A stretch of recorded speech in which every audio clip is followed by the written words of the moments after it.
हर शहर अपने आप में अपनी पहचान रखता है। जैसे आगरा के लिए जूते, बरेली के लिए सुरमा, तो मुजफ्फरनगर किस चीज़ के लिए प्रसिद्ध है? यह सवाल अगर मैं आपसे आज से 1.5 दशक पहले पूछता तो आप निश्चित रूप से आपका जवाब होता क्राइम। यहाँ बदमाशों का खौफ कुछ ऐसा था कि मुजफ्फरनगर के माथे पर अपराध की राजनीति का बदनुमा दाग लग गया था। प्रति व्यक्ति आय के मामले में उस समय देश भर में अव्वल मुजफ्फरनगर का यह हाल था कि लोग यहाँ आने से डरते थे।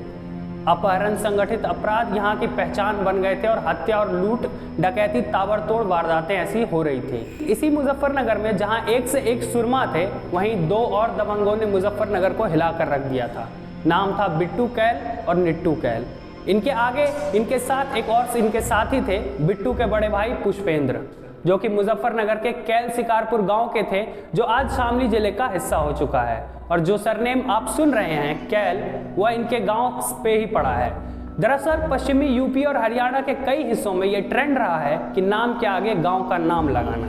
बिट्टू कैल और निट्टू कैल को लेकर कई लोग ये समझते हैं कि वे आपस में भाई थे, क्योंकि नाम एक जैसा था, पर ऐसा था नहीं। दरअसल निट्टू और बिट्टू एक गांव के थे, उनके घर आसपास थे और बचपन से दोनों साथ रहे थे। साथ खेले साथ बड़े हुए, वे दोनों साथ खेले साथ बड़े हुए और साथ ही अपराध की दुनिया में भी एक साथ ही कदम रखा, और ऐसा कदम रखा कि पुलिस महकमे तक में हलचल मच गई।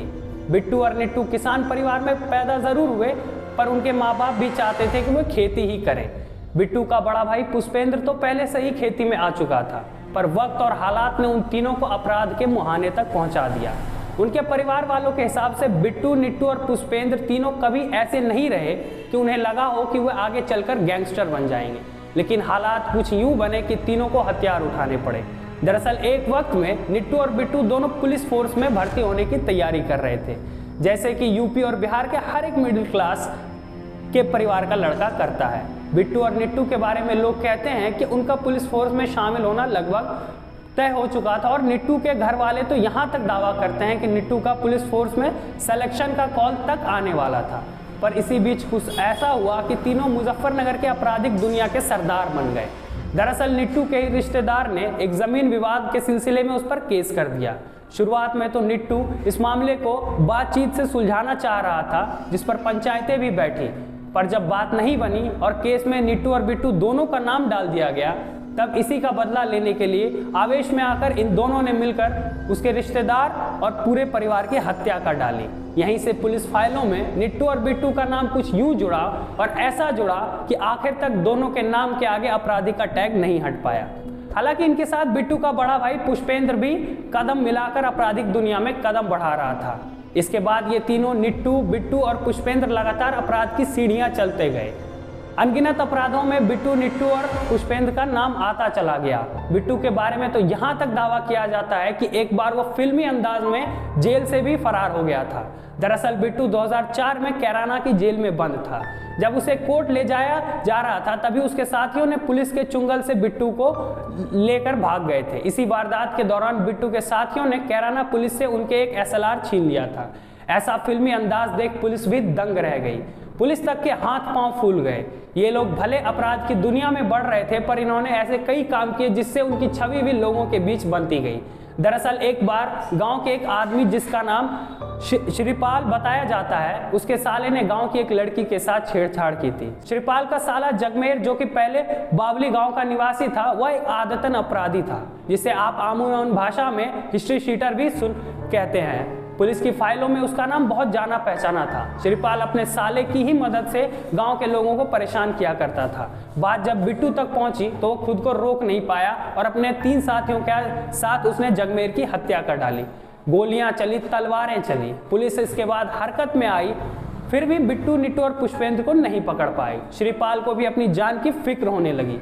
पुलिस भी लगातार कैल शिकारपुर में हो रही हत्याओं को रोकने के लिए कोशिशें कर रही थी, पर हत्याएं रुक नहीं रही थी। PIC की एक कंपनी भी तैनात कर दी गई। इसके बाद तीनों ही फरार हो गए। कहा जाता है कि वे फरार जरूर हुए, पर डरे नहीं। बिट्टू और निट्टू के बारे में तो यहाँ तक कहा जाता है कि वे इतने दिलेर थे कि एक समय जब पुलिस उनको ढूंढने के लिए क्षेत्र में लगातार दबिश कर रही थी, उनके गाँव में PIC की 100 जवानों की पूरी कंपनी मौजूद थी। उस वक्त भी बिट्टू और निट्टू बिना किसी डर के त्योहार के समय गांव आए, होली का त्योहार मनाया और फिर उसके बाद फरार हो गए और किसी को कानो कान खबर नहीं हुई। इस तरह की दिलेरी शायद ही आपने किसी गैंगस्टर के बारे में सुनी होगी।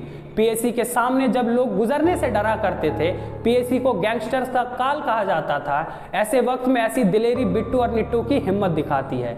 इस कांड के बाद मुजफ्फरनगर के सबसे बड़े अपराधियों में गिने जाने वाले शौकीन भी तीनों से डरने लगा था।